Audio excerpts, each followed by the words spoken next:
I think I should even say that I'm surprised that this one has said that 6 billion is being budgeted to manage the protests. It shows that the government, this country has money, really.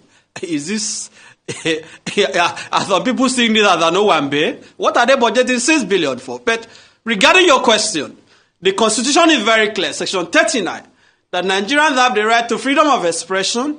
Section 40 guarantees the constitutional right to association and peaceful assembly. This right is not absolute, because under Section 45, there are derogations to this right. For example, for the protection of public order, peace and safety and so on, the right to assemble may be curtailed where there is violence or riot.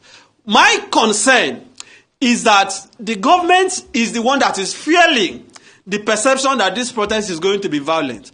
I'm very active on social media. I haven't seen any indication that any person or group of persons are planning to unleash anarchy in the country.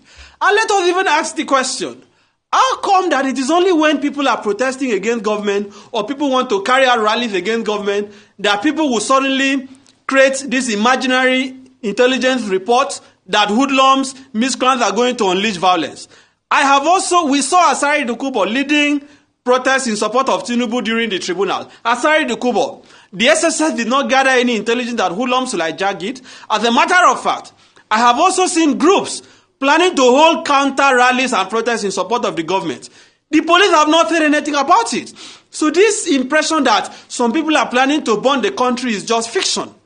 They keep making reference to NSAS, and I choose to characterize this as fraudulent historians. It is fraudulent history to say that the NSAS protest was a violent and anarchy. The truth of the matter is that the crisis we saw, the violence we saw during the NSAS, took place after Nigerians were killed. That was what triggered the violence. Even Kenya that they are talking about, until the police opened fire on protesters at the parliament in Kenya, the protest was entirely peaceful. So the question is, are they planning to unleash mayhem on the country? Are they planning to kill Nigerians to instigate violence? That should not be the approach.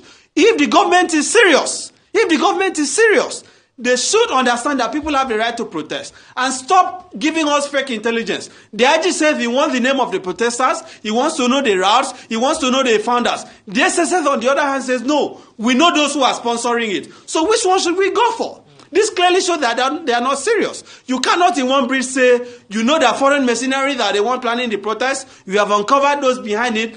At the same time, you are still asking for the identities of those who are behind the protest.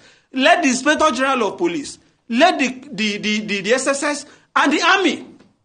The Army, surprisingly, is issuing a statement on the protest. We are not in a military dictatorship. What is the business of the military issuing a statement on the matter? That can't even be tolerated in a democracy. Let the military remain in the barracks. The police should deploy, in line with the provisions of the Police Act, should deploy police to ensure that those who are protesting are protected. Because the court have even made pronouncement on this matter. Let us assume for a second that they actually have real intelligence, which I believe they don't have. That they have real intelligence that this protest can turn to violence. The court have ruled that the police cannot stop protests because of apprehension of violence. That the proper way to approach it is to ensure that those who are planning the violence are protected and the protesters are also protected.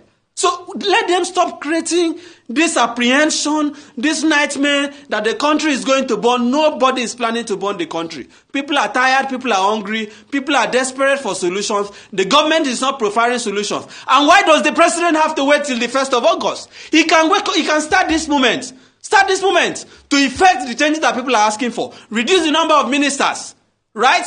Cut the cost of governance.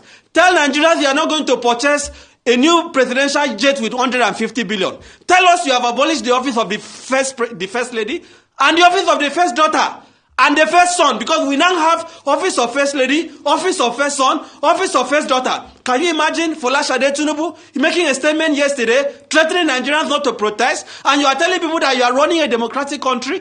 Begin to show us that you are serious. Send a bill to the National Assembly before the 1st of August. Make IREV a legal requirement in our election. These are things that people are asking for. You can do this thing before the 1st of August, but they are not doing that. Begin the fight against corruption. You are not fighting corruption. You are telling people not to protest. You are not changing the country. You are telling people not to protest. You are investing billions, about 22 billion, to build a new residence for the vice president. You are planning to build 5 billion to presidential yacht, and you are saying Nigeria should not protest. Even the agbado that Tinubu promised Nigeria, people cannot buy anymore. You are talking about minimum wage of 70,000 that cannot buy a bag of rice. Nigerians have to protest. That cassava and agbado that he promised us, he should provide it. Nigerians don't have what to eat. And you are telling people not to protest. Right. What is the alternative? All these fake bishops, fake student leaders that they are using to tell people not to protest, people are not listening to them. People are not going to listen to them.